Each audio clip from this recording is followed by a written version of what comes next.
Okay, so now we are ready to start drawing our superhero. But before we do that, we have some things that we have to do. So we need to label our grid. So you're gonna do this on a tiny corner in here. So I'm just gonna draw this big so you can see it a little bit easier. So if this is your square, this is what I would like you to do across the top. And you're gonna do this with a pencil. So what you're gonna do is you're going to label it by putting a little A in that top corner, okay? So watch how I'm going to do that across my grid. I'm going to go A, B, C, D, E, F, G, H, I. If you don't have space to go all the way to I, we didn't do something correctly on our grid, so we'll need to double check that. So then once you've done that, so here's my bigger square example so you can see, we're gonna put numbers down this side. So here it's gonna look like this, okay? So you put a number 1 in this corner. So your A1 should look like this. So here, I'm going to put a 1 in the same square as the A, then 2, 3, 4, 5, 6, 7, 8, 9, 10, 11, 12. If your numbers don't go down all the way to 12, we didn't do something right and we'll need to recheck that, okay? So once you have that, you will be getting your superhero. And we need to do that exact same thing with our superhero by labeling it, okay? We want these numbers and letters to match up. So I'm gonna label it as A, B, C, D, E, F, G, H, I. Then I'm gonna number 1, 2, 3, 4, 5, 6, 7, 8, 9, 10, 11, 12, okay?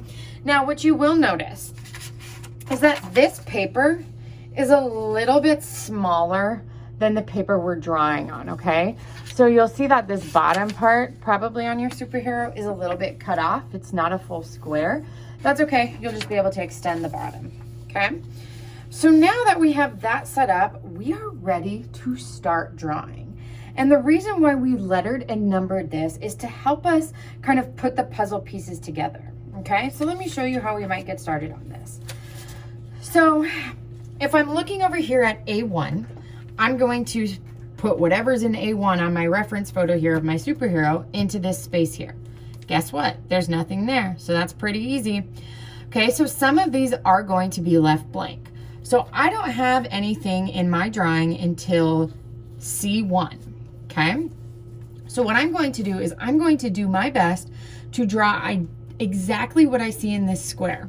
Now, one of those things that I find helpful is to just block out only the area that you are currently drawing so that you're not focusing on the rest of it. So if I'm looking here in C1, I'm looking at, okay, how much does this fill up the box? Is it in the middle? Is it over on the side? And you're just gonna do your best to kind of start that drawing, okay? So then as I go, I'm gonna move it down. So then I find C2, C2, and I'm gonna continue this drawing.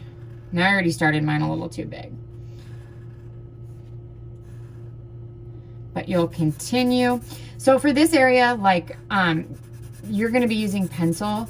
So if you want to, you can fill in those areas, or like, you know, if you want to show that that part's filled in, you could just lightly go with your pencil, kind of like scribble in there. Eventually we'll be outlining it. So you might choose to continue to bring this down or start drawing it over too. So there's nothing there, nothing there, nothing there. Oh, okay, so then it's not until the G column that I have something else in there, okay? So then you might choose to draw over there, or you might continue moving this down a little bit, okay? So then C3, we can continue going that way, okay? So then you just continue moving it over, drawing what you see inside of that square, and then eventually your entire drawing will come together.